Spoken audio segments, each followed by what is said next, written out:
Welcome, welcome, welcome, everybody. Happy Wednesday, and welcome to Shift Talk Live. This is a special show. If you're here for the very first time, I am Latanya Taylor, affectionately known as the Rev Coach, the Juicy Spirit Mama, the Priestess of Purpose, Pleasure, Passion, and Profits. And I don't get a chance to do a lot of shows with this special person that I'm bringing it to you, presenting to some of you, introducing to others for the very first time. He absolutely is a dynamic individual that plays probably the most pivotal role in my life and all of the things that you've seen me do in the last 10 or 11 years, really. And it is my man who is a herbalist. He is a metaphysician. And some of you all don't know this about him. He's a career barber, 20-year career barber, who has retired, not to his own doing. And you'll learn about him that he's had a second life, an NDE. Many of you have read books about people who have had NDEs, a near-death experience, whether it be through a health crisis or an accident or whatever. But this is significant because they are never the same. They see the world different. They channel information different. They are just different in many ways. And because of that, I've had the benefit of being his partner in life, in love, in business. And he is also, many of you also don't know that he is the very first slutty vegan chef. The very first slutty vegan chef. So he is the day one, the quintessential day one when it comes to slutty vegan and the entire operation. He's gone on since that time to create a business and ministry called I Grow Culture. I Grow Culture. Get it? You get it? And so he is an agriculturalist. He is my mastermind partner, a business owner, and a private consultant. And I bring to you to the stage the love of my life. How y'all doing? It is So go ahead, babe. it is absolutely long overdue. This is very unusual. Me and my wife have never charted in this particular water. It's gonna get interesting. Hope y'all enjoy the ride. Yes. So I want to say this now. This might be a little unedited because he is straight, no chaser. On some of the things that I posted, I said that if you are familiar with New Orleans Indian culture, then you know that he is the quintessential no bow down. So those of you who are from New Orleans, you know that no bow down. And so he is absolutely that energy. And he has not always liked. Now let me say this: when we lived abroad in Costa Rica, we did a show every week with another couple called, what was it, babe? Yeah, Expat. young black expats. They were young black expat. We were young black expats, but I forgot what we called the show. But it was a show where we interview people who had lived in other countries who are still our friends to till today. So we did that show every week with others, and he's done his own barber talk. You know, the barbershop kind of talk for the men. Hmm. So this is unprecedented, and it won't be the last time together. You know, I say that Baba Smoke represents he magic. I represent she magic. Together we represent we magic. All right. So he's given me permission to ask him some questions, and I say that with both honoring him and also honoring his human design type. He's a manifester, and if you know anything about manifestors, they really don't like to be asked too many questions. So he's given me permission to ask him some questions today, and of course, we're going to get this party started. So you got a few people who are sending you greetings and love, Baba Smoke. I accept all the Greetings. love. brother from Dana, your fellow Cancerian. Appreciate And it. we have BB, who I call BB, says I'm straight no chaser as well. Honey, he has me beat. Okay. I don't even think my husband thinks I'm straight no chaser when it comes to other people, but he has me beat. And, but this is a good conversation for us to have because today, Baba Smoke is going to be talking to us about the missing link, right? The missing link is it can drop right in. You all have heard me talk about feminine leadership, and you hear me talk about feminine leadership, but you don't oftentimes hear a lot of brothers talking about masculine leadership. And it is the missing link in the feminine equation, in the soft life. It is the missing link in our families. It is the missing link in our economy and our culture. And I promise you, this man has taught me so much the value of the business of family, not just a family business, because anybody can have a family business, a mom and pop shop, or that type of thing. But he has taught me the how that translate in commerce and spirituality, and some of you have participated in my classes, but this man is the man that has taught me. And I don't know, let me get my pointer together because there we go. There we go. This man has taught me. So babe, okay, let's get folks a little bit of your background. You're from New Orleans, yeah? Just, can you tell us a little bit about the area you're from and why it's special? First, I want to give honors to my ancestors and the shoulders in the bloodline I come through by opening with my song.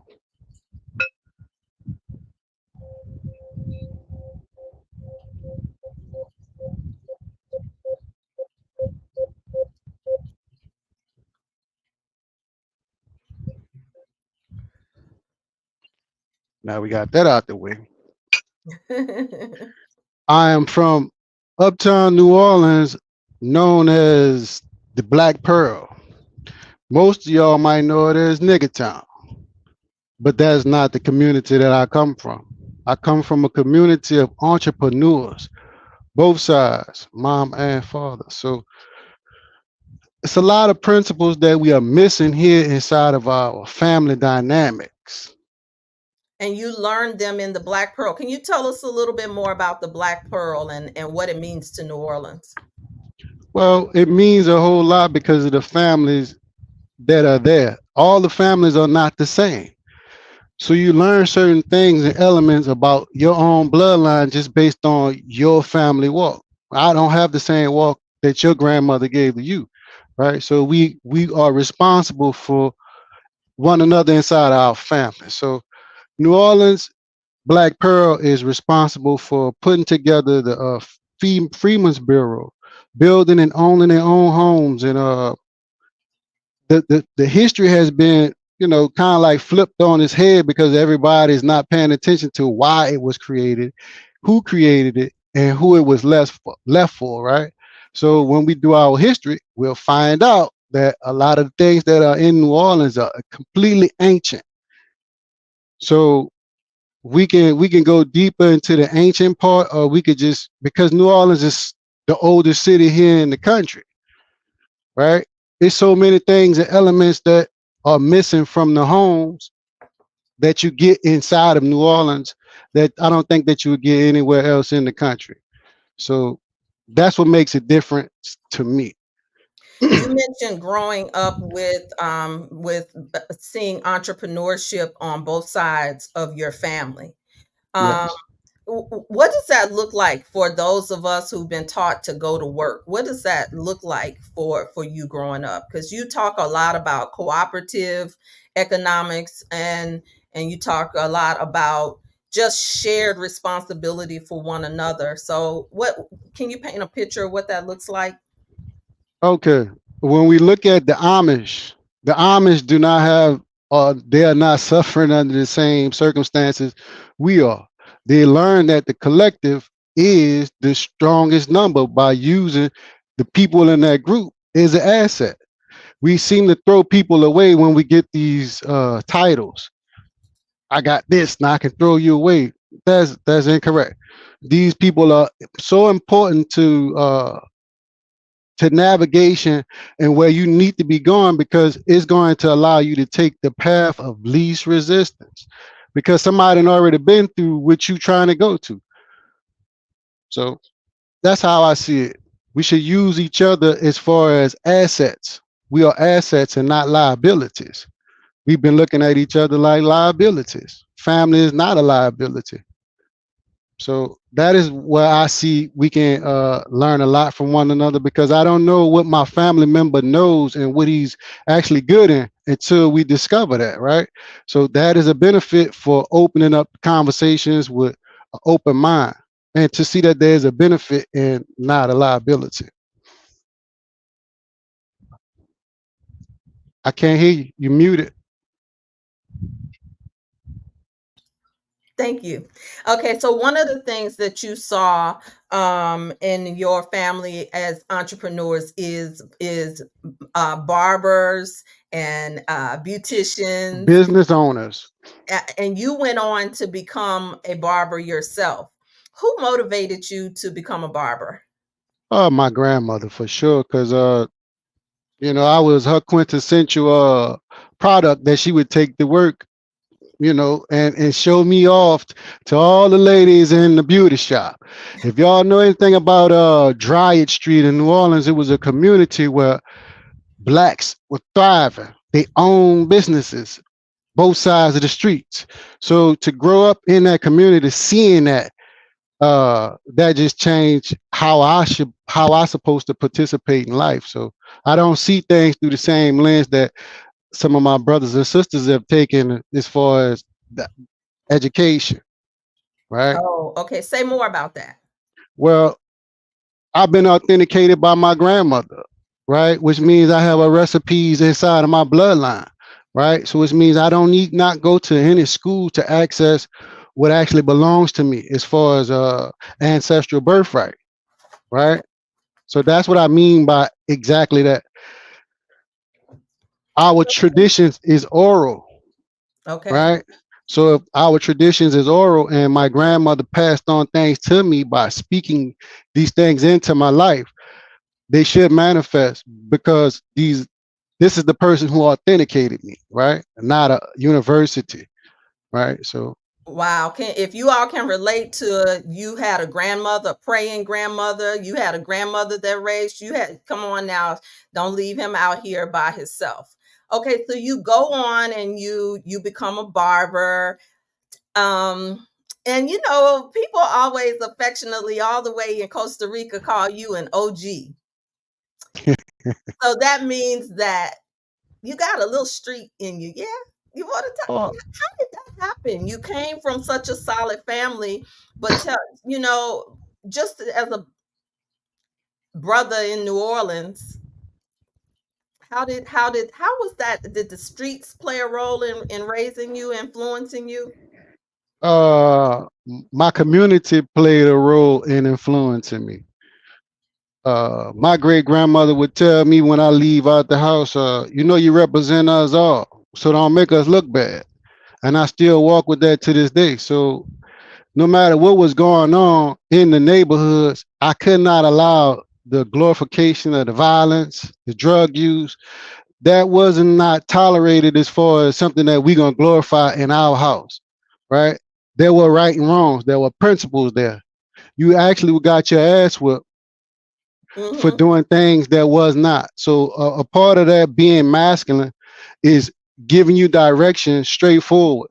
I notice in the feminine, they'll dance, right? And masculine is straightforward, is coming to you, straightforward and straight ahead. And that's one of the beauties of what I've discovered in being a man and being masculine that my ancestors taught me on my block. Yes, yes. All the men. And so you just like me, you came from, people who were, I know your family is mixed. I'm cheating a little bit because this is my family too, but You have a mix in your family. For me, I had Baptist on one side, Catholic on one side. You had a little bit of a mix in your family that you got exposed to metaphysics and became a metaphysician very early. So it wasn't just Absolutely. your grandmother who exposed you to some things. And who knows, some of the aunties probably are watching because I sure did invite the TDs. Hey Hmm. TD, if y'all watching. That's right. So can you talk about your exposure to another form of faith walk and what that meant to you? Well, I'm gonna send a shout out to one of my aunties. Auntie Brenda was one of those progressive thinkers in the family who actually thought outside of this box called religion. And she told me question everything as a child, like question everything. Well, why is that? Why are they talking about that? And when I went to her formal study, which is the Institution of Divine Metaphysical Research, is IDMR, right? And I saw that they were studying from a, the Bible, but it was called the Holy Name Bible, and all the names was changed. I was like, wow, but it's still the same information. And then I got, first of all, my grandmother has 8 children. All of them are not on the same wavelength when it comes to studies and when it comes like that. So I got a revolutionary, I have a Buddhist, I have a Jehovah's Witness, I have a metaphysician, Catholic, so you name it. So any given Sunday, I might be thrown into the basket of those thoughts. Mhm. So, but my auntie Brenda always told me to question everything, and to question it until you come up with an understanding, and that will be a benefit for you later on. So, And then would you include Indian culture as a part of your spiritual practice? all day long, You got to shake it stronger, and no, we didn't hear it. uptown in the building. That's what a tribe of mama do. But uh, waking up to those sounds and early in the morning for Indian practice that don't really exist no more because we had a ballroom, and in that ballroom was the chiefs of our community who would actually sing those songs in Indian Red, and they would call to the whole community. This is the time for us to come together as a collective, which you don't see anymore. So those chiefs are gone, but the chiefs are now arising in the bloodline. And I stand firm to say that I am a chief for my family to pass on to our lineage inside of this protracted struggle as we've been going through. I said, So we definitely gotta learn how to let go and remove a lot of the clutter from the religious aspects of how we interpret spirituality, right? Spirituality can come from sounds, it can come from nature, but it doesn't necessarily gotta come out of a book. right. So uh, that's how I see it. So okay, so now you all have some background, a little bit of Baba Smoke, if you didn't already know that. Now, let's talk about the chef and how you started Oh, cooking and I why I'm a little fluffy.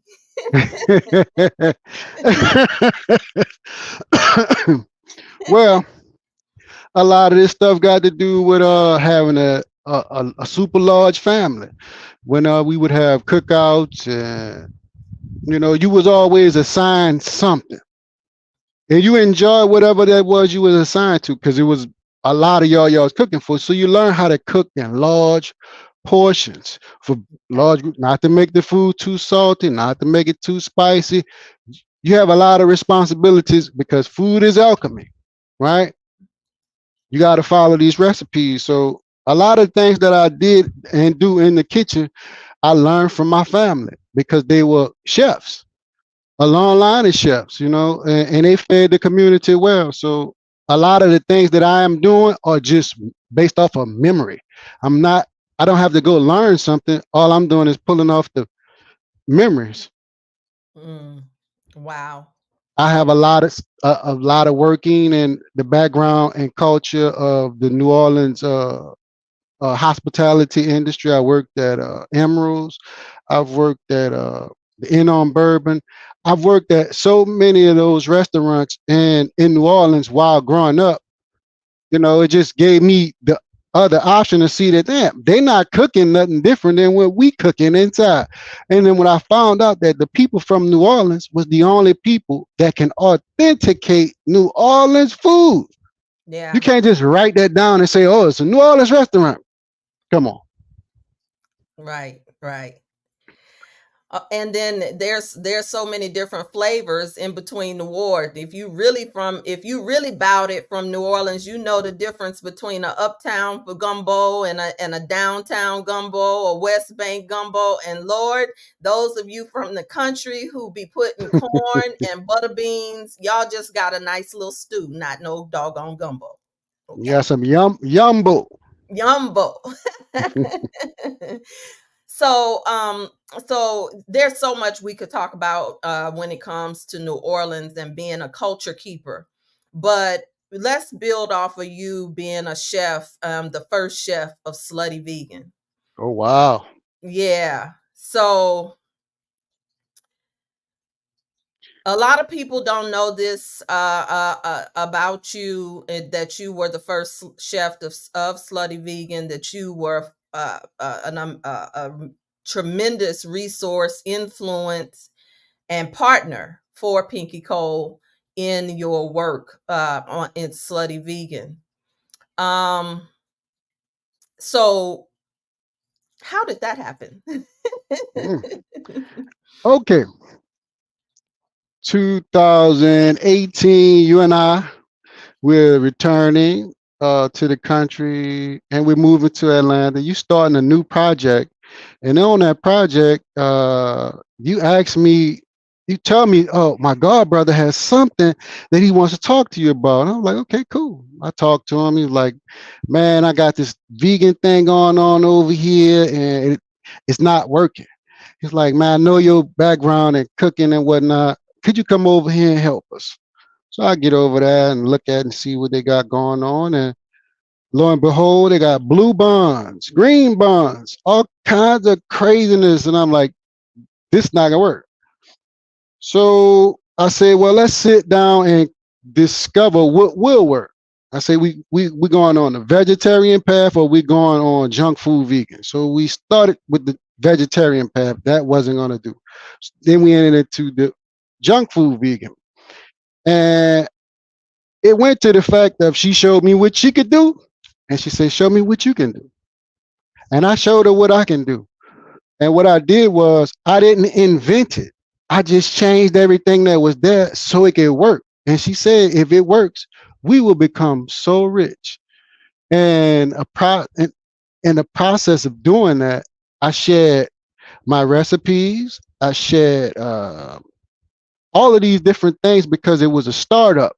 And how it started up, it was supposed to be beneficial to each person who joined on, right? Each person that joined on was going to be responsible for a certain task because she didn't know what she was doing. She clearly says this out of her mouth. She needed someone to help her, and all we did was assist her in the things that she needed. Now, once this thing took off, it went viral. I'm still dealing with healing with this surgery, and she knows that I can't really overwork myself or stress myself to the point, but I'm knowing that I see what this is going to be while I'm doing it. And when it took off, everything changed. The words changed, the agreements changed. When someone wants to present you with, after you create something, then present you with a non-compete or what you created, what's the benefit in that? And we're still over here in year 6. Me and all the rest of my compadres off the shoulders of what we built, waiting for the equity in which we created because we know it was going to be a long run. But we not here to tear down Pinky Cole. We just here for equity in which we work for. Yeah, I would love to have some of them come on board because I know some of them are unsung heroes too because they have not Hmm. they have not been acknowledged, and you brought on some of them and trained them. Dr. Yep. Tina said, "What the hell?" Look. Oh yeah, Dr. Tina, uh, it's a colorful situation. We're in the process of putting together so many different things that are going on because there's so many moving pieces. We look at society and we look at how society worships the devil, and they don't want to hear the ones who tell the truth. They push those ones to the back, and they want the shiny thing. It's just like this thing that's going on with your entertainment world. There's something underneath all that, right? Like if you're looking at a Rubik's cube, no matter how you twist it, the yellow is gonna always be there. The green will always be there. No, if you're just looking at the red, that doesn't mean that the blue and the yellow does not exist. They are still a part of the Rubik's cube. So when you're looking at this business, because that's what I call it's business. I get it. It's business. So in business, they call is a law of self-preservation, right? And you have to reciprocate, right? If I plant a seed in the ground as a farmer, nature don't lie to me, right? Especially if I water it and take care of it. It taught me that, right? But I've been lying to myself by not participating in my own nature by going after what I worked so hard for, right? yeah. It's just my celebration got stuck, y'all. I was on the tarmac and my celebration got stuck. I was supposed to, and I'm still am taking off, but this has been a process, and I'm glad y'all hear this. Um, so this has not been something that you've talked a lot about publicly as well. And I think having your background puts the context of one, how protective you are of what when you consider family, how loyal you are, and how loyal you went into that. But it also is a great segue to talk about the missing link of masculine leadership, because many of the people that you worked with as Slutty Vegans still call you Unc to this day.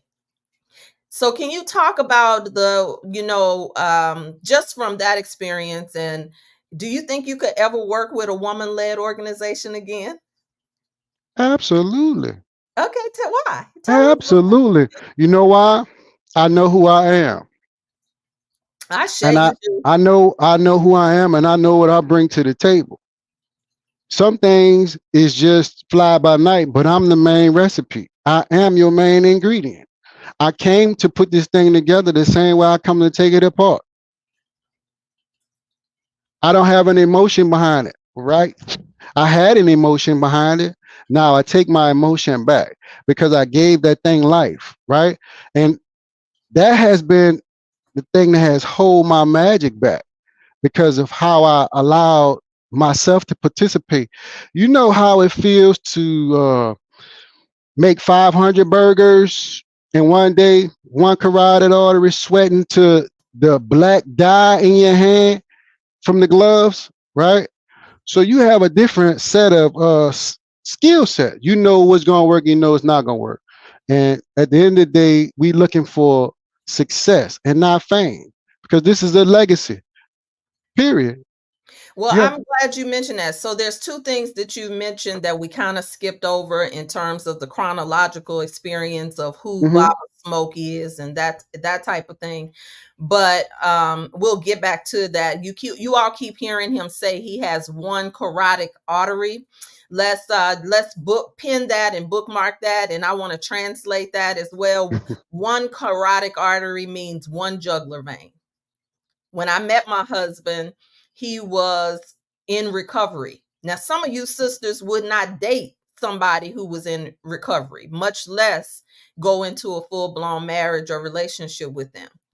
And so, but he was that special. We'll save how we met and all that to the end, but and we'll get to the carotid artery. But I asked you because that situation was so devastating, and I was busy doing my business and minding my business, because a Gemini, people don't know this, but Gemini, we can really mind our business.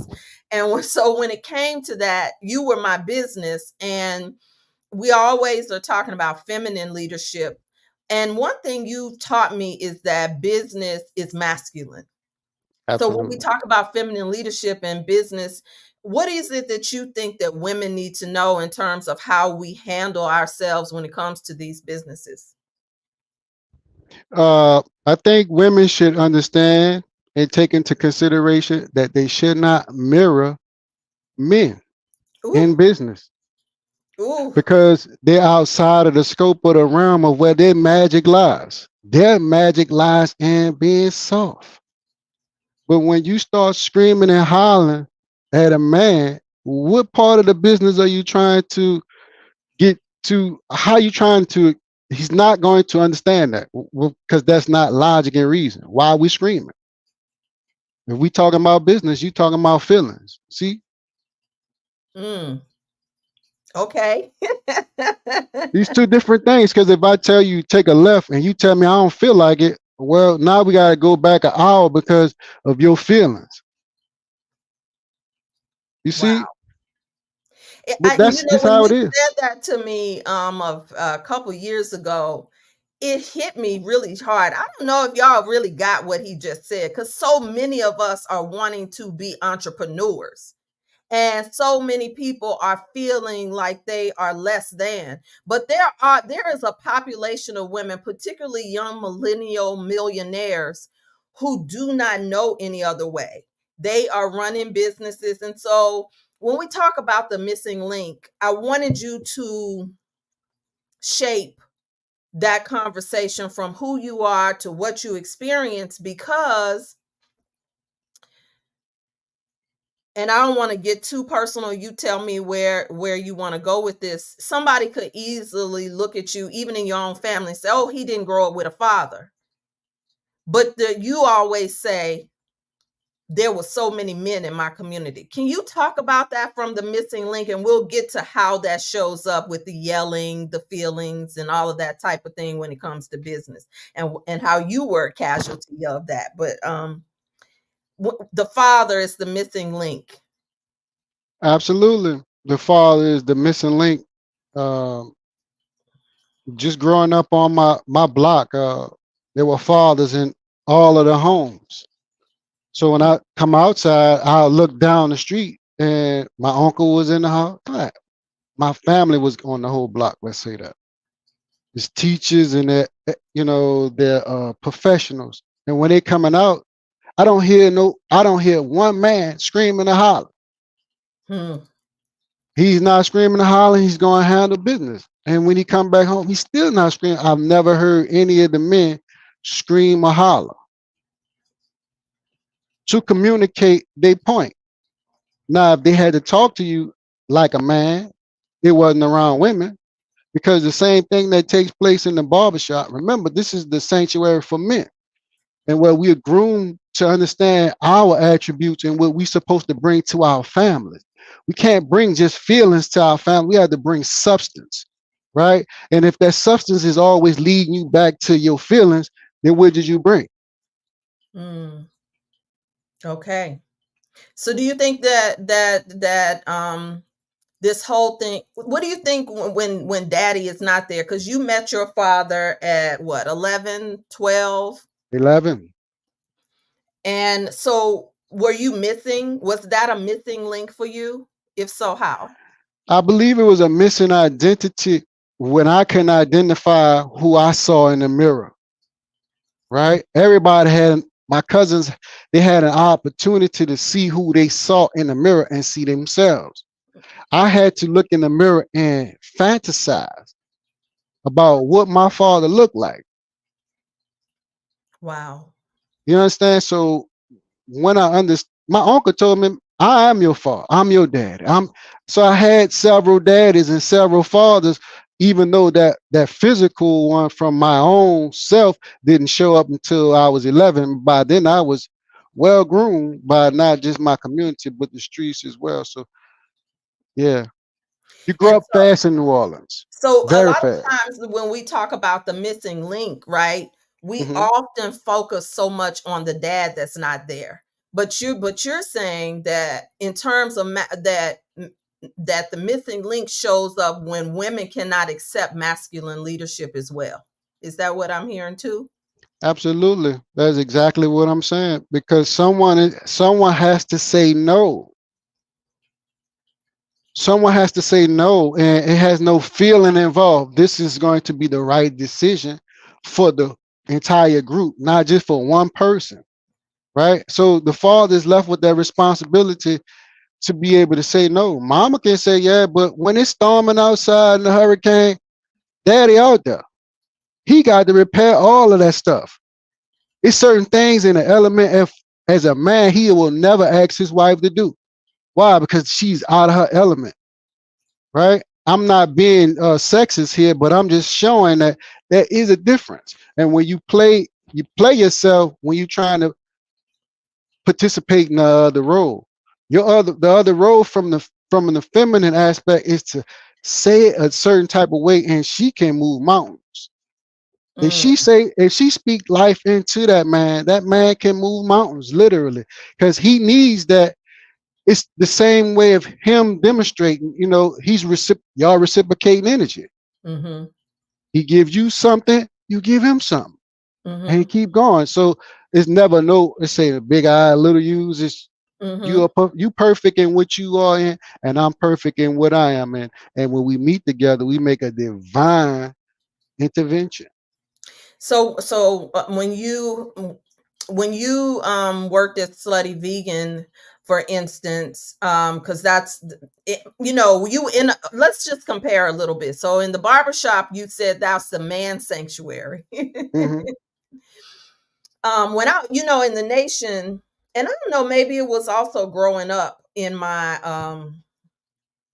family, I knew that when men got together, well, let me back up. When I grew up in my family, I would see the men, handsome men, big old men. They were my brothers, my cousins, some guys from the neighborhood, but they always was outside. They might come in and get a plate, greet the oldest mother that's in the community, but they wasn't sitting up around no women talking. So is that just something that we've lost in terms of knowing, like even women knowing when men come together that you don't have to sit down and join their conversation, allow them time to be men, but it's, and so then you go to work at a place like Slutty Vegan, where you had a millennia who you had a whole different experience with a total different age group. Can you talk about that a little bit? Oh yeah. When you run into somebody who's like a Machiavellian, yeah, somebody who does not atone. Yeah, something strange about this generation because in our generation at time, if you said something to someone and they did not like it, it normally would end up on the street or on the blacktop, right? Mm-hmm. But now in today's time, it's a lot of keyboard karate. You can get away with insulting people on the internet and expect nothing never to happen. But what I've realized with working with these people is they never expect you to ever say something. I'm talking now. It's almost like, yeah, Cat Williams. I'm taking all the gloves is off. The benefits for what it is that I was supposed to and should be receiving for my family is absolutely insane. And to watch my comrades who actually work they ass off to not receive any of the benefits that we all work for. You know what I'm saying? And I speak on the benefit for them. For real, for real. I am the leader. I can't be nothing else but the leader. But to hear somebody always screaming and yelling, trying to tell you what the play is, and they never ran the play. Come on, man. I am a team captain. You can go ask some of these folks. I know how to play a team sport, but then I find out that this person is not about the team, just strictly about self. And you gotta find ways to protect yourself if you ever get into business with those who are very Machiavellian, and have that in writing for yourself where you protect yourself because it can get sticky. Can you say more about a Machiavellian? Those who don't take responsibility steal your ideas and say that they are theirs. Oh, okay. I didn't know that that was Machiavellian. Thank you. Mac- Has Machiavellian. anybody ever been bit by the Machiavellian? It's Anybody happened. had a Machiavellian experience in your work? People who take your intellectual property. But on another note, though, beyond just the slutty vegan, in terms of the missing link of masculine leadership, you know, business is personal for a lot of us when we talk about family, right? And so, Hmm. what's the difference between a family business and the business of family? Some wait, Well, I'm gonna catch some. Should I catch some of these comments, babe, so you can go see what ahead, go ahead, catch some of them comments because I know. people are saying? All right, all right, all right. Okay. So House of Ibeji, which said, "Hey, cousin," earlier. They said, "Why do we do this to each other? I don't know." Dr. Tina was testifying. She said, "Reciprocate is key." Um, Cheryl says, "I love this. Thanks for sharing your experience, King Smokey." He really is Baba Smoke. I don't know why he put King Smokey up there, Baba Smoke. But somebody said, "Hey, Baba." Somebody said, "Hey, Baba." Hmm. Um, okay, let me keep going. Let me keep going. I lost it. Dr. Tina was testifying. She said that is so powerful when you know who you are and you bring it to the table. Dana said, "Success, not just fame, or not fame. Success, Ashe. not fame. It's the legacy." This is where we're going in this conversation about the family business. And yes, you're right. People just don't know. You're so right. Dana said women should not mirror men in business. Yeah, that was the one. Now I don't know how many of y'all did just let that go off, because I did have an aha moment in terms of the way I was stressing out in business, because and my husband was the one who said, "You really are not just a bit, you're not a business, you're a minister." And I was in resistance to that for so long, but it's a whole nother story on that part. But when I recognized, wait a minute, I'm still trying to do the patriarchal model of business that is dysfunctional, and it is dysfunctional, but it also is dis-ease. The way, and this is why so many of us get burnout, get sick, are hard on ourselves, hard on other people.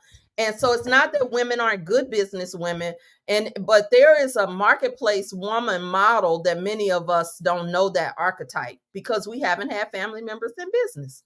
Hmm.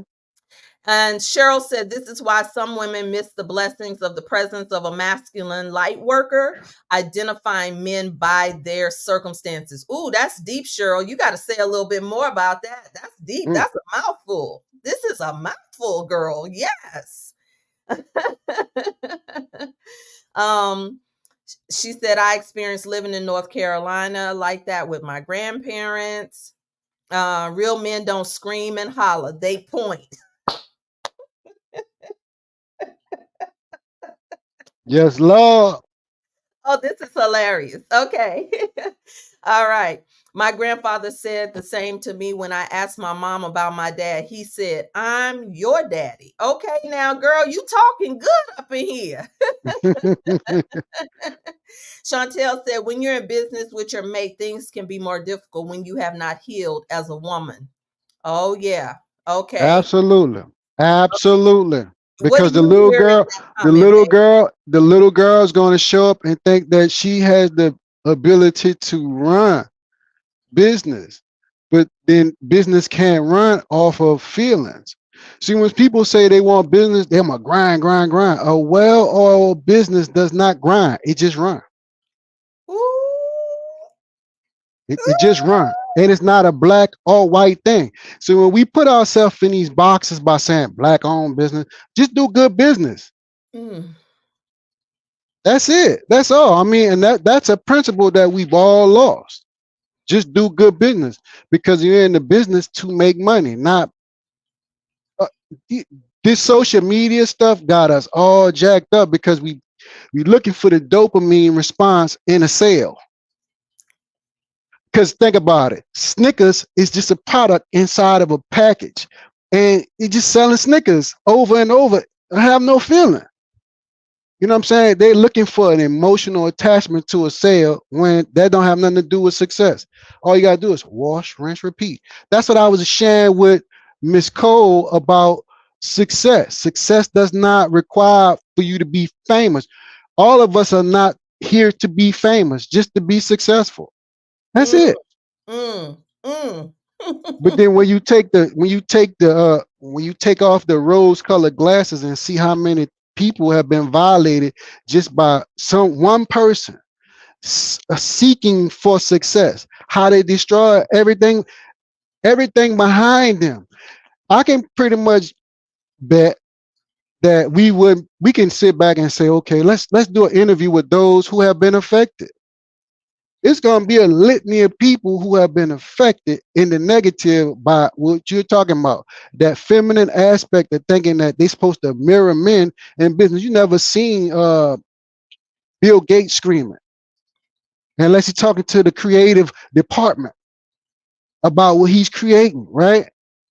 They all have a passion about what they're creating because they all going to get a benefit once it's created. But Mm. once it's created, guess what? They call that residual. They call that intellectual property. So it means either way it go, whoever is the face, everybody gets a ring when the championship game is won. Everybody get a ring when you win the Super Bowl. It's not one person that just you might have one most valuable player of the game, but the losing team gets a bonus, and the winning team receive trophies and all kind of other stuff. But I'm saying that they went to the dance. They made it to the championship.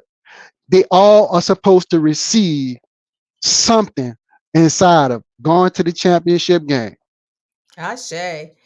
Chantel says she had an aha. That's my aha. Masculine in business has caused myself more disease. Yeah. And guess what? We got a TD in the house. She said, I'm All right now. my baby. That's one of my other famous chefs in the family. So, Yeah. like I said, this is a part of my bloodline legacy. I Yep. don't just come up with these recipes, it's Yeah. in my bloodline. Yes. My Yes. grandmother's name is Mama Do, not Mama Don't. Shakita says, I think that I have ran away from my business so many times. I cannot resonate with the masculine energy required to run it sometimes. It feels unnatural. Shakita, big shout out to you.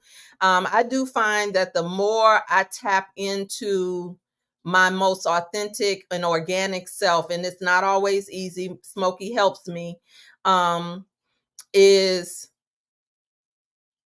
he'll tell you like it is unnatural because there are times when I want to sit down and not think about anything and my phone will go off.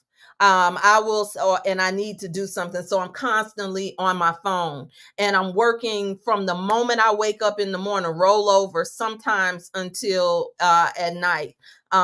There are sometimes managing people is just a lot, just a lot, a lot.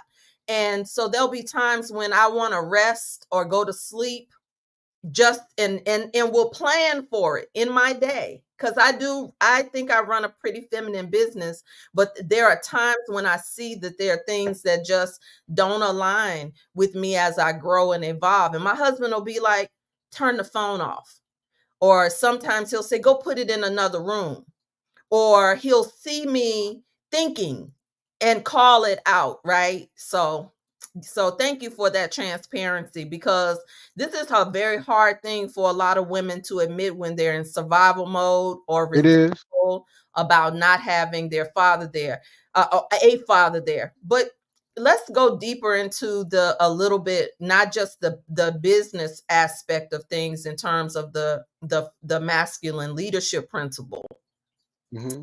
in relationships. And you also have been divorced, you've lost your children for a period of time, you've been penalized for being in a relationship with me, whether it's direct or indirect. You've experienced that type of thing. At one point we talked about you doing a whole platform for men who have been unsung around this thing called child support. This thing, and I know this could be a hot topic for you because I know a lot of people. This is a sensitive subject. This thing called child support, and can you talk a little bit about that system and how it's designed to undermine the family? Absolutely. It minimizes the father into a function. And he is minimized into a function. If he can't do or produce, he can't see his children. In other If words, if he don't have a check, if he can't, is okay. absolutely. He is now a function. He's no longer a human being. He's now a human doing. And Mm, he keep stretching all over the place and nobody's stretching back for him. Remember these, I'm somebody's son. hmm I'm somebody's grandson. I have a mama. You know what I'm saying? So when we going back and forth with the masculine and feminine, like we all have mothers and fathers here. We hmm just the roles, we keep trying to flip the roles. I can't be you, you can't be me. But together we are too dynamic when we come together. I'm not supposed to do what you do. You're But not can supposed to you do what speak I'm a supposed to little do. deeper in terms of if you were the voice of another man who has lost his children because there's been a change in his income? And let me just put this in context for everybody. I said I met my husband when he was in recovery. He's always been a hustler. And so one of the pieces that we haven't talked about is that carotid artery that changed his life. It absolutely changed his identity. He was the man that when he showed up, he got everybody, he got everything. He's funding the good time. Let's do it. Right? Am I right so far, babe? Yep, you are right. And then when he had this experience, this health challenge, life changed for him. And so can you just speak to your experience, or just not your experience? You don't have to get personal, but you know, can you talk about, a lot of people misunderstand and think that men are being nefarious or so mischievous, intentionally withholding. Can you speak to the brother that this doesn't apply to? I know it applies to a lot of men, y'all, but I'm talking about to the brother that it doesn't apply to. That is so loaded. Like I know. yeah, and I mean because no matter it's like I said, it's unfair to put a man underneath a certain set of rules and circumstances where it penalizes him in so many ways. It affects his money, it affects his psychological growth, it affects his health. We'll Hmm. create when they putting us in the system, we are automatically creating cortisol from that moment forward until we come from underneath that. This is the thing that is killing us and shredding us inside. Hmm. We can't communicate with the females. Why? Because they seem to tend to think that they want to own the reality of which we speaking, but they don't understand that we already living here as men. They have to listen to us, be more compassionate with us about being just fathers, and don't let that just come out at the funeral when he gone. Ooh. Ooh. Because now you're gonna reveal your true feelings about who he was. Oh, he wasn't all that, but tell him that now. He needs that now. You know what I'm saying? It's not that he don't want to support his children, but you making obstacles for him to jump through just to even participate. Like I said, he's now become a human doing. Wow. Wow. Okay. And so if you are a mother of sons, you might have seen some of the private battles that your son fights. If you have a brother, you might see the private that your son fights or your brother fights. But a lot of people do not represent the public enemy number one in terms of Black men. They're not represented in terms of their heart, their emotions, and their intentions. So it's very easy to get positional about, well, if he don't pay child, if he don't do this, if he don't. So this is definitely a sensitive subject, and it's not a one size fit all. But when we Right. talk about masculine leadership, what do men need to do more learning of? What do boys need to become leaders? And I do want to capture some comments when you answer. Man, we remember I am trained as a barber to listen. Mm-hmm. I'm trained to listen to men's problems all day long. Mm-hmm. So which means they giving me their problems, which means another elder than been in here to give me the solution. Ooh. You just gotta listen. So I'm listening to all, when the elders come in, the ones who just sitting back there playing chess or checkers. When they start talking, they are revealing to the men at that moment. It's time to be quiet and listen, because we don't know how long he has been here, and what Mm-hmm. he's going to reveal to us may be the secret sauce that we've been missing in our life, and that could turn all the, it could be the domino effect in somebody's life to want to go up the ladder versus going down it. You know what I'm saying? I should listen to my wife. You know what I'm saying? Take into consideration of how she feeling today. She might be going through something. It's a whole bunch of things we have to. We are all having this experience together.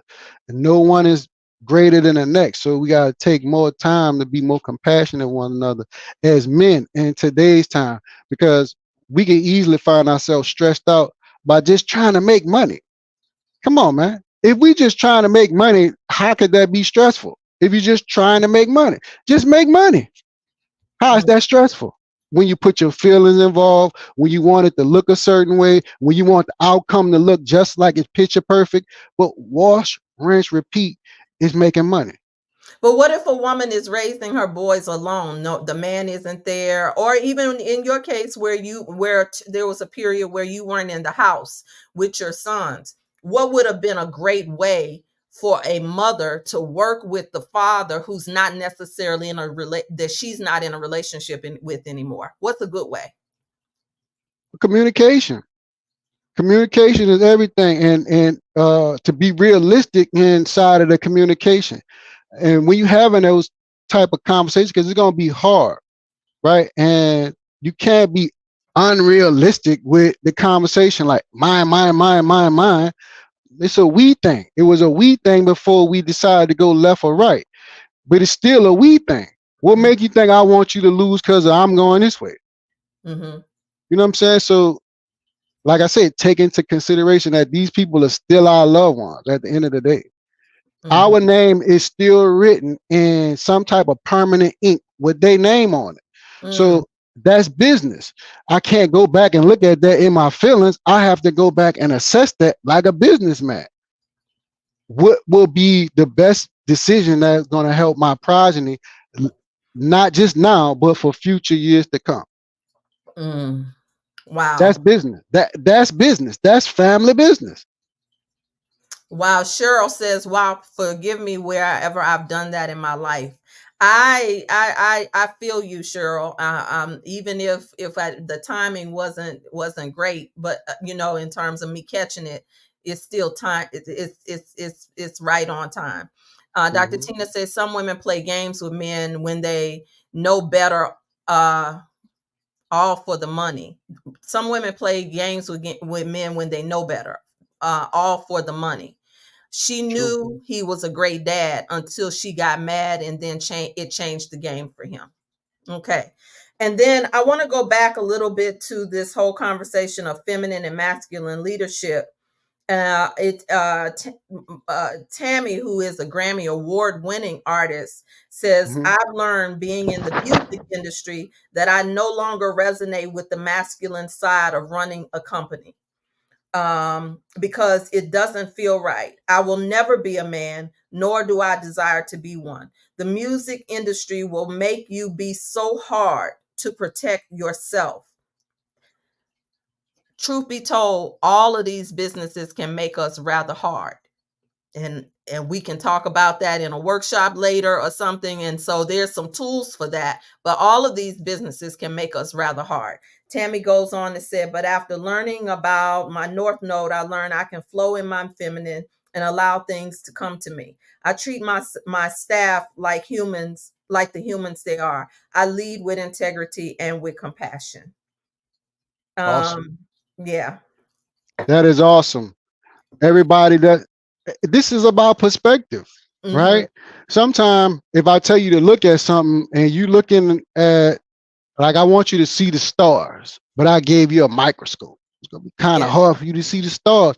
But as soon as I give you the telescope, your mind gonna be blown by what my perception was of what I was saying. And of course, she's absolutely right about the masculine inside of music, because that hasn't been music for quite some time.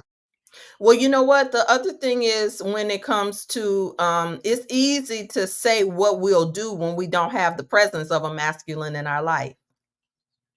Ouch, amen, somebody. Everybody can say what you'll do when you're single or when you Right. run in the company by yourself.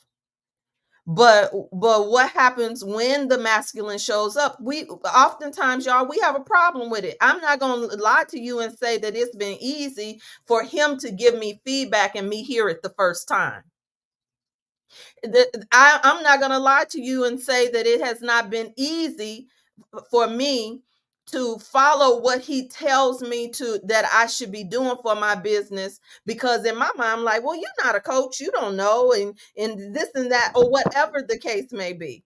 But so look, we can keep on having the surface level conversation, but y'all know that we'll pray for the partner to show up, and then when they show up, we are the ones that put the resistance up when they show up. And listen, there are some women out there that will watch a live like this and call me a pick me. They'll Mm-hmm. call me a pick me because I'm willing to have this conversation with the masculine. So let me catch some more comments. I can't believe the time is we already are at an hour, babe. Okay, so Dr. Shaquita says, I tried to work out a plan with my ex-husband without going to court. He would not support. Begged him to help with the children. He chose not to. But could I get mad when I picked him? Okay, Shaquita, you tell it, Dr. Shaquita, you tell you. That's the thing. We pick them and then we get mad with our pick. It's Oh almost like we want change, but then we want change to look the way we want change to look. my. Mhm. If they praying for this, we have all prayed for change. Change gonna show up in a way that you least expected. Change showed up for me with this carotid artery being missing, right? Talk about that, babe. Uh, Learning things over, things I took into, I took my health and I took my body for granted. Like, I use my hands to make money. I use my brain to actually bring in clients to actually work this list, but I had to use my body to make the money. Then when I was no longer able to provide those things after the surgery, I found that, damn, you are just a product here. Mm. You have to find something else that's going to provide you another way to live, because I couldn't live just on medication. And that's what they wanted me to do, take medication for my perpetuity to be here on earth. And I said So that's not going to work. yeah, let's talk about you said you made a choice not to be on medication. Right. And in some ways, that's about the time that you also lost your family Yeah. at that time. So you were at a point where you had was about or threatened with the loss of your life because the doctors gave you a diagnosis, and you could have listened to them, and the medicine was actually taking your life, not giving you life.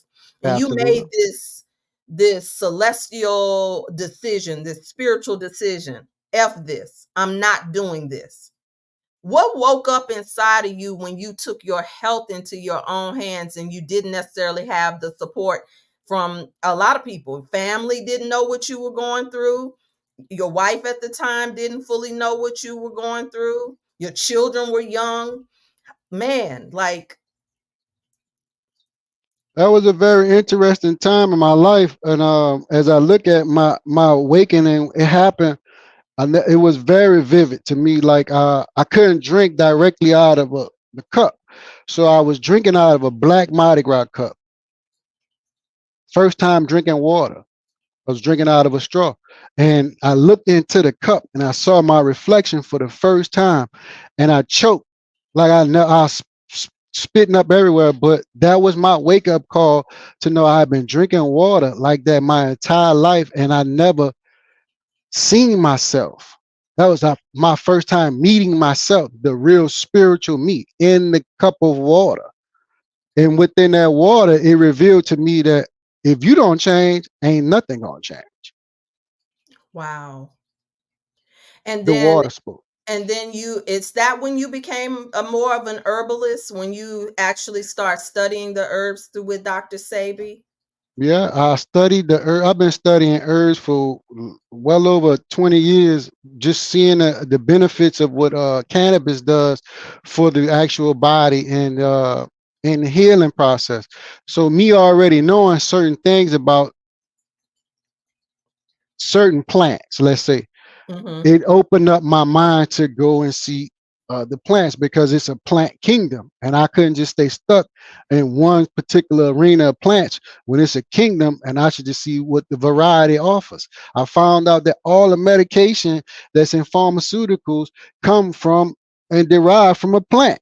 Mm-hmm. So if you can find that plant where that medication that they're synthetically making, you can actually grow that and then provide yourself a different holistic healing where your body can actually remember what it's doing versus it trying to process this chemical. Mm-hmm. Okay. Oh wow. And so when you had your near death experience, you had not been on herbs. You had not made that decision. Nope. So can you talk a little bit about your NDE? Well, within that experience, a whole bunch of stuff happened. The voice that I'm speaking to you right now is not necessarily the one that I feel that I resonated with before I woke up from the surgery. It's not the same voice. It has different attributes that I wasn't chasing these attributes, let's say, but they all came online at the same time. One, I can't talk, Mm-hmm. so which means I can't communicate to those around me all the things that is happening right now in my head. Mm-hmm. They had me on such strong medication that, like I said, I'm just like a vegetable at this point. And then something said, enough is enough. When are you going to live? Because at this rate, you're going to die like this. And I saw that within that, well, I'll say drinking the water, that's what woke me up and my spiritual awareness became online. And I haven't seen things the same since. So I have answers for those in my family because I don't see the same thing that they see in death. Like Mm-hmm. death would be to me like going to sleep. If Mm-hmm. I'm not in a rush, or if I'm tired, I'll just go to sleep. But people are afraid to go lay down and take a nap. Mm-hmm.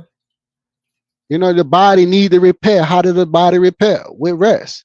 You're not afraid of death? Is that what you're Not at saying? all. Not at all. Because if I'm an eternal being, they put these things in this book. Now, going back to the beginning of all these different schools of theology, now all of them talking about everlasting life. Mm-hmm. Why am I begging for something and I'm already an eternal being? That And was what my did that do understanding. for you when you lost the fear of death? Was that a game changer? Absolutely. I don't no longer live underneath the terms of what the scope of what man sees through. Because he has a limitation, meaning he's gonna die. Mm-hmm. Man has a timeline, but an eternal being does not. It's eternal. You can't. So when you make that commitment as a man or a woman, you're going to attract that death signal to you. You know what I'm saying? You now running from death when you should be like the buffalo and run directly towards it. Ooh. That's where the power at, because they got you running from something and begging to get back into heaven at the same time. Ooh. Come on, Baba. I'm just That's just what it is. As an oxymoron. Right.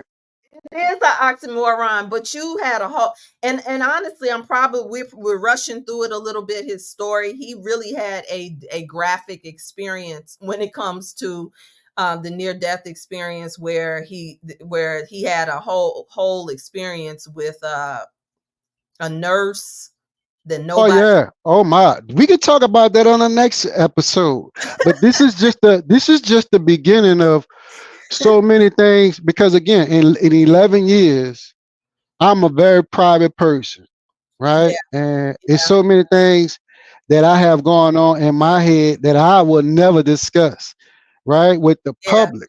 yeah. But I found out that that is a benefit. The benefit is I have not discussed it. And now I'm discussing it. I don't have no gloves on, y'all. I don't have no gloves on. And So I'm not holding back. So so go when ahead. how is it though when we're talking about masculine leadership, and you said you know who you are, and a Hmm. lot of men have asked you, man, how you let your woman be going and traveling and getting on planes? How do you let her go out and do all this stuff? You've had men younger than you come and ask you about you letting me be on set, letting me jump on planes, letting me have a social media media presence. Can you talk about that? Maybe a lot of people ask this question. Well, men don't run nothing but their mouth when it comes to that, right? Because Mm, the woman choose you, mm. right? But the man make the woman his wife. See, a woman can't go find a husband. We can start there, no matter how bad she is. Because when we were refer to this word as bad, bad is not good, y'all. I'm a baddie. No, you're gonna stay a badass over there. Cause we don't want bad fruit. We don't want bad fruit because one bad fruit would taint the whole basket. And to the point of letting my wife go, huh, how do they know what my wife's purpose is? That ain't their business. That's my business. And I'm about my father's business. Mm. So certain things in rooms as the queen, you're gonna be able to walk in because I'm playing chess, not checkers. I can't move all over the board. You could. That's the business. Women can move all over the board in business, but the The man queen can't. speak. The queen speak. Right. The queen can move all over. Whew, Lord have mercy. Dr. Tina says she's glad I'm discussing it. Dr. Shaquita says, I surely had a man who told me if we dated, he would stop all this traveling. I do. Well, when you get to that season when you're not no longer looking at life the way life bring on circumstances like that. I've already experienced Katrina. Katrina opened my eyes to the maximum potential to show that if you ain't waiting on you, FEMA got a plan for you because they'll tell you to write your number on your own. So what's your plan? Woo, That's family woo. business. So now when somebody talking about family business, are we gonna discuss how we feel, or you gonna write your social security number on your own? So you're supposed to have your own contingency plan in effect, not waiting for an emergency. So when we go back to family business, which we will discuss, that we need to just look at this like the Amish and work together as a collective. I'm more sure they got divorces and whatnot, family split ups, but it doesn't look the same way it looks for us. It looks nasty. It looks like trauma. It looks like the worst case of communication ever. And most of these people are educated. Most of these people got degrees, but they degree ain't nothing but a temperature on the wall. And they can make it real hot for somebody who don't have one. Where's my clapper? Oh, oh, y'all. Oh, that's all, I mean, but life is what we've been making it, and we've been making it too hard. Woo. Okay. Okay. Y'all see my mastermind partner? I'm sharing my mastermind partner with the world. Yeah, I ain't never did this, y'all. Y'all don't understand that as a barber and slash griot, I have so many stories to tell to the men that belong to the men to actually help them perform better. It's not a performance. It's not a performance. If you Mhm. keep getting F's at home, you know what I'm saying? It's not a you failing at home, dog. Can't stand going home. You know how many men I hear talk about they don't want to walk inside? That's not a good business model. You should be trying to get in the house.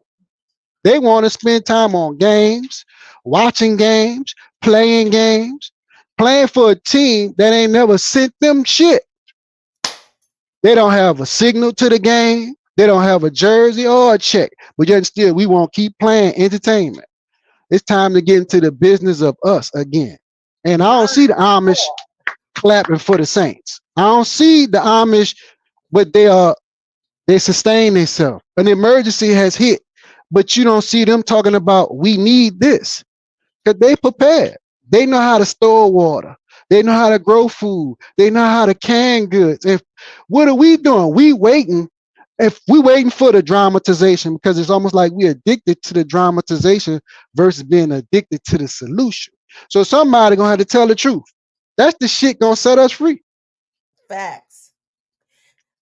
Speaking of freedom and all of the things you just listed that the Amish do, Mm, babe, you do know that when I come to educated women with degrees,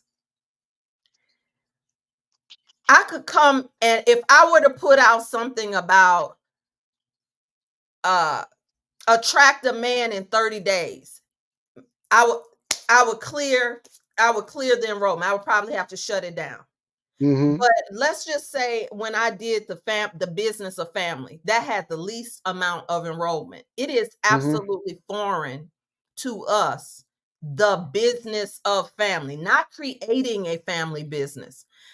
And I mentioned to you that this is something I'm really passionate about because it was totally a blind spot for me as a woman who went to college, as a woman who went to church, as a woman who had to unlearn so much of what we've been taught by our mothers to be independent, to have our own. Our mothers teach us to baby, have your own. Our mothers teach us, baby, have you some mad money. Our mothers teach us, don't depend on no man. And I do understand the balance of all of that, but it extends so much deeper in terms of setting up your family as a ministry, having a trust or different types of trust, having mm-hmm, EINs and like literally the business of family is not just going to the altar and getting a putting a ring on it. That's not the business of family. And not just being a power couple. Can you talk more about the business of family? Because truly, our mothers don't know necessarily about it, even if we had entrepreneurs, because if we did, we would have funds for when emergency happens. But our family is the last place that we oftentimes go. Can you sum up the business of family in a way that we can talk about it later for We Magic? If those of you who are interested in an ongoing discussion about this, and we do this in We Magic will be for couples. I will say that, and it's not something commercial that we're trying to do. It's something that we want to build in terms of cooperative economics. Can you talk about that, babe? Or did I say too much? it's kind of thick, but so I got you. Whew, the family business. The business of family. As I sit here and I'm thinking about what you're saying, what I saw my great grandparents do. They was together for over 60 years, right? Then I saw what my grandmother did or did not do. And like you saying, we're repeating things as if it works. Mama said, mama said, mama said. Did that stuff work for mama? And why will I be using stuff that did not work for mama in my life? You understand what I'm saying? Like you just said, my mama said, have your own, have your own. But then you have to realize why my mama to say that. And she was hurt. She was hurt behind something too. So we can't pick up and continue to pass the baton on the next person of something that really don't work. But when you're looking at those people who were together for 60 years, there was some arguments there. With some things that they did not always agree on. But to say that they did not throw one another away as fast as we do, it's like we are tissue. Where the next one at? And you know what I'm saying? It's like, where the next one? They didn't throw one another away. And I think that's one of the most important things in family value in business. We cannot throw one another away. We cannot throw one another away for mistakes. Mistakes is how you learn. You don't go get the bike on Christmas Day and don't know how to ride it and expect you not to have a scar. You learn your balance from falling off. We want balance with no injury. We wanted to feel good all the time. Feel good. Well, fall off. Mm. Fall off. And then you will get your balance.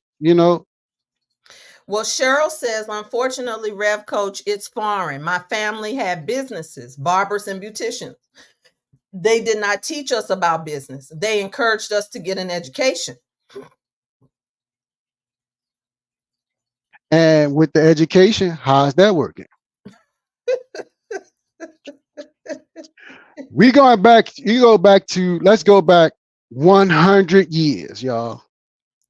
Was your education important? Mm. Was your family important? Mm. Mm. These people were having these many children because they had farms. When you look at Louisiana, look at the legacy of Louisiana, how much stuff they have already left. They have it's called tenement program where the Europeans come in and they actually farm the land from the legacy of those people who have moved to the city like New Orleans. But the people from New Orleans have no idea that they are connected to sugar, tobacco, and cotton. First time you bring up any of these three, the first thing they're gonna start talking about is what? Slavery. Yeah. Right. So the narrative is off because they can't even see that each human here is tied into a plant. The Asians are tied in the rice, correct? Mexicans is tied in the corn. I'm trying to show you the correlation in agriculture, how we supposed to grow business. I tell you to go grow cotton. You say, nigga, please. Right. But then you go to Walmart and go buy a cotton shirt. Oh. You know what I'm saying? You go buy sugar, but you ain't went got your sugar money. You buy Newport, but you ain't went bought. Like, all right. We're oblivious to family business, but we know how to work hard. Ooh. Know how to work hard. Be an employee. Yeah, employee is one who follows directions based on the grade. They are grading you the same way that they grade the honey, based on how you listen. Oh my God. You a grade 8 honey based on how you listen and how you can regurgitate the information. Now I'm challenging the jurisdiction and the information. Where your cotton money without tying slavery into it? Where your sugar money without tying Jesus into it? Where is your legacy? You done forgot because you ain't paying attention. You have allowed everybody to come here to steal your resources.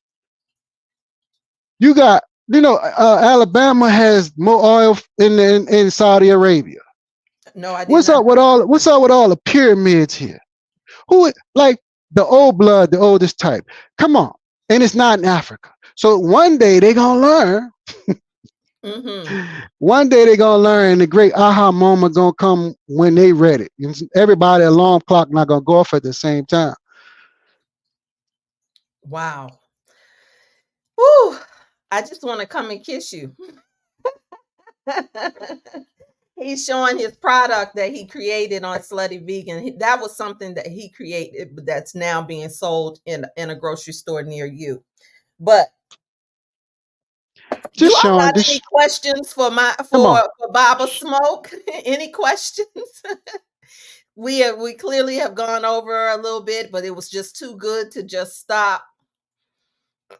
Any questions for Baba? I really appreciate my time here on this panel, and I look forward to doing this more often because again, I'm coming from behind the shadows. I've been in the shadows for a long time, and like I was telling you the other day, I had that dream about CB. CB, you back, baby. CB, baby, you back.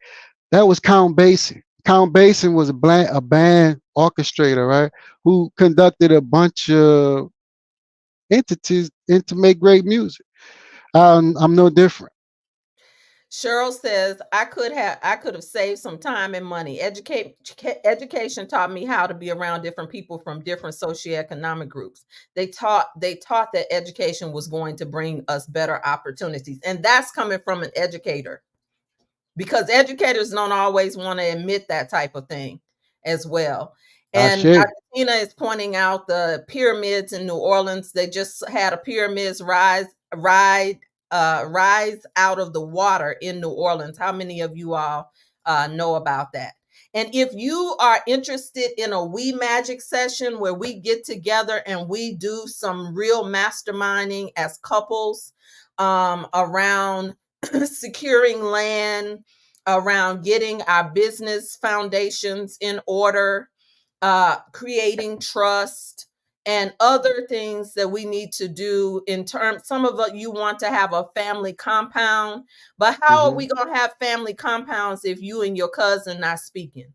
If you don't, you say this about your family, I don't fool with them. I don't fool with them people. What if you are the one that's being called to be the voice in your family of reconciliation, to be the voice of healing, even if that means that the truth may piss you off but set you free? How Hmm. many of you are carrying the water of your mother, or the breakdown that they had with a sibling, an auntie? And now that's none of your business, but you're carrying that, or your children have overheard you talk about your family members and now they got an attitude. How many of you got people in your family, little cousins? Remember when we used to have a cousin crew? Remember when we grew up and our cousins was like our brother and our sister? Wasn't no difference. What you saw one, you saw the other. Now we got young people who absolutely don't even know their cousins. They don't know how to be in cousins. If a cousin say something to them now, they run and tell you, and you tell them something like, "That's my child. Don't you correct them. Don't you say nothing to them." No, it's our child. Hmm. Y'all remember?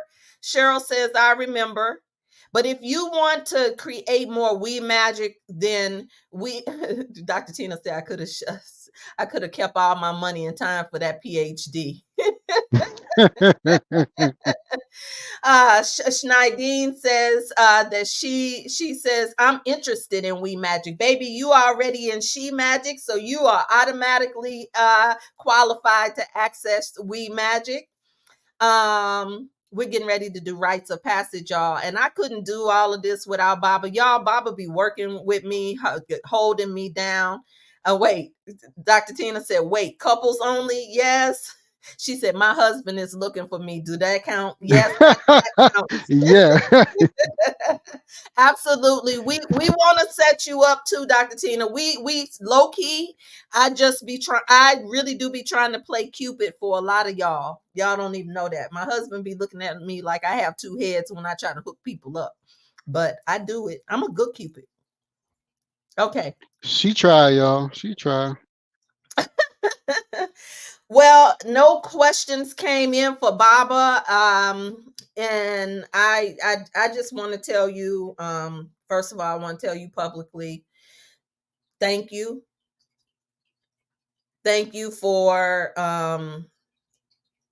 everything that you have been to me in the 11 years. We're about to celebrate our 11th year this weekend.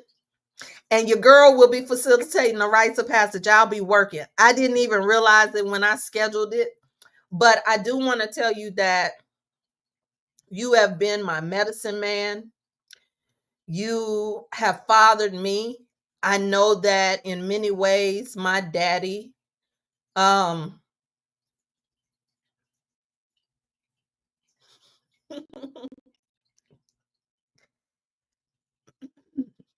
my daddy would be so happy and is Mm-hmm. with the choice that I've made with for you as my partner. Um, and of course, you know, I'm a daddy's girl. So when I say that, I can feel the ashe of my father saying, yep, yep. Mm-hmm. You remind me of my daddy so much. And you remind me of my mama too. Not all the time. I like it when you remind me of my mama, but I'm so grateful for you and I'm so grateful for your family. Um, and the way that I created I I have to give myself credit for creating this through my prayers. And so when I met Baba Smoke, he said to me, um, he said, I've been looking for you. Did I I've get been it? looking for you. I've been looking for you.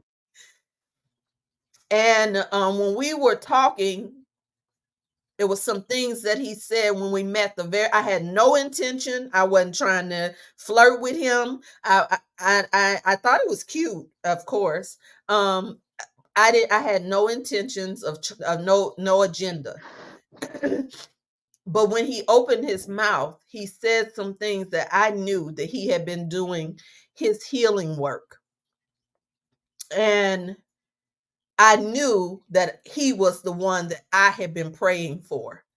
And I don't call him husband because I think husbandry is for people who have farms. If we look at the meaning, he is my husband, but I really, y'all see me publicly call him my shamanic love because he truly is my love shaman.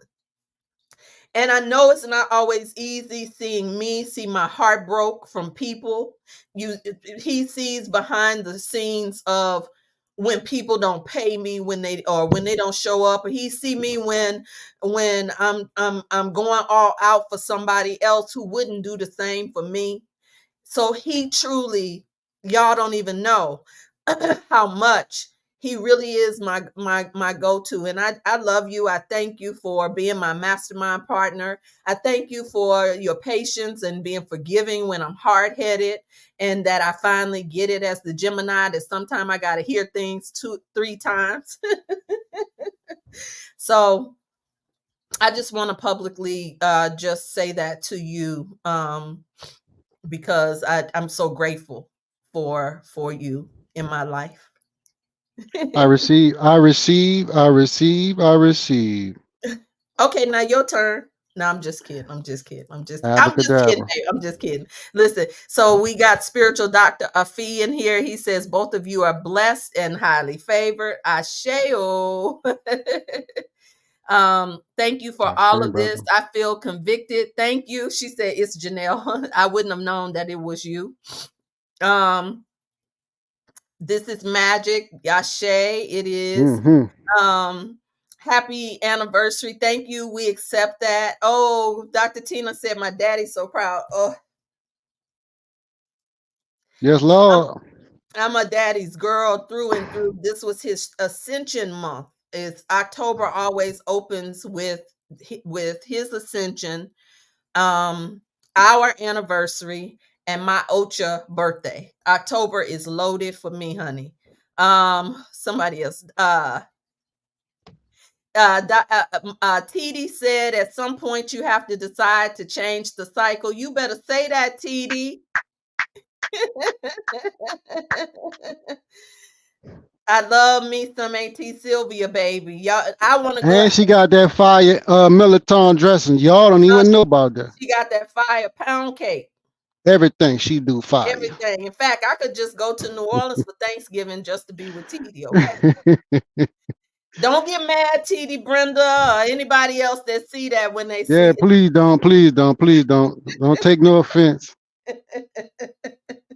Okay, Rev, thank you both for demonstrating balance in the dance of the divine forces. Ashe. Now, listen, we're not sitting up here saying that everything is absolutely perfect. One of the things I say all the time is I do not monetize my relationship. My relationship is not for me to promote on social media so I can get more enrollment. I know people who do that. We do not do that. This is a big deal for him to come and be on this platform with me. Um, so don't even talk about couples goals, because most of you all would run when the work is required, because y'all run when it's all when it's just Woo, shit. so it said congratulations to both of you. And this is Oyi Sifu Oyi. He said this unicorn activity going on right here. Ashe. He's my brother. Peace. Thank you for the anniversary greetings. A woman celebrating her man in public. The angels are out here singing. I celebrate Baba Smoke all the time in public. I am a Gemini, so I actually have three air signs leading the way, so I don't have a problem saying it. I don't know if y'all want to read all of it, but I do it for him because he shares me with the world consistently. He shares Hmm. me all of the time. Sometimes when we go places, he's ready to go, but people want to say something or whatever the case may be. So I'm so grateful. King Smokey, you looking good over there. Congratulations. Ashe. Ashe, my brother. All right, y'all. Thank y'all for the love notes. He said them running shoes be in them IG streets. Tina cutting up, y'all. Tell him. Dr. Tina is cutting up from Ghana, y'all. So we got people watching in Ghana. We got people watching in Nigeria. Shout out to my assistant Chinedu. We got people watching and really quality. So thank you all for coming in. If you're interested in We Magic, which would be in person, drop a We Magic in the comments, and I'll give you a link. Smokey has agreed to be the chef maybe once or twice. So he said I don't want to work all the time if we do this. So any closing words, babe? I do have a little exercise that I do. In closing, I would like to say, remember your potential. Inside of your potential is your gift. Some seeds are activated by water, and some are activated by fire. Keep on growing. Ooh, okay. Because I'll say that the ones that are activated by water, they are here for a season. But the ones that are activated by fire, they still growing like the sequoias. So which one you in? Which growing season are you in? Right? Wow. Are you baptized by fire? Or are you baptized by water? Ooh. Oh my. Okay. All right. So let's do this closeout exercise. You finish the sentence. The principles that govern rebirthology, rebirth with Latanya, rebirth 360, just the rebirth, is purpose, pleasure, passion, and profits. So purpose, what would you say? Finish the sentence.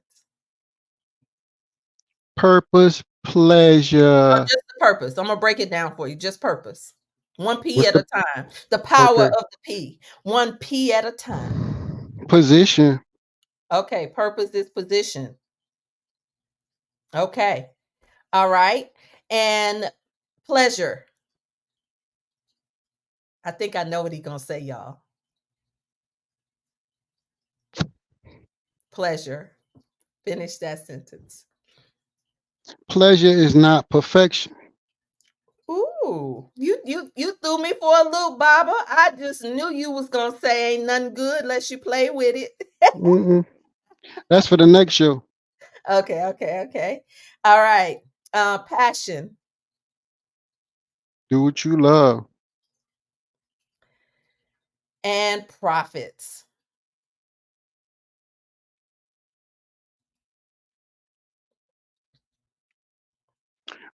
How you gonna be a prophet with no profit and show what in a non-profit asking for profits? There you go. I love this man. It's okay if y'all love him too. But just know there's a limit on it. But that's my vision when it comes to profits. Ashe. Or ye said bars. TD said, when we see each other, there is a topic I would like to talk about. I don't know. We might just have to make a special trip for you, TD. Yeah, you know we got some gas money for you. All right, y'all. Thank you so much. If you all want to give Baba Smoke any words, and if you want him to come back for a part 2 on masculine leadership, the missing link, part 2, just drop a part 2 in the comments. Let a sister know that you want to hear from Baba Smoke, or maybe we'll come back for more weed magic conversations. Okay? Yep. Drop the mic. What about gas money for me? You around the corner, Oyi. We have to have Oyis, and now that he's in the country, we have to have him over for dinner. You know, and you know, we should have more of our international family members come on here so they can understand what we have been through as far as our international travels and family members. Yeah. Because they are all over the globe. They want us to win. They do want us to win other places. In fact, that's a whole nother show in terms Yeah. of the comfort that a Black man feels being in his own skin somewhere else other than America. Hello. Woo. Okay, y'all. Okay, wait a minute. Now, or ye making suggestions. Matt, talk about masculine leadership. You should have me and Smoke on together. 2, 3, 5s in human design, 1 manifestor, 1 generator. I don't know. 2, 3, 5s is a 14. No, my bad. It's a 7. All right, y'all. I love you all. There's nothing you can do about it. If you all heard my girl Tammy say that she found her North Node, if you want to discover your blueprint, your natal chart, human design, or a frequency reading, this is a good season to get a frequency reading. I am doing bonus North Node readings for you as well about how to use it in this season. Not just look it up on Google, but actually how to use it to work towards your goal in this season. So again, we love you. There's nothing you can do about it, and we'll see you on the other side. Ciao, everyone. Thank you, baby, for coming on and sharing. I love you. I love you as well. Ciao. Peace.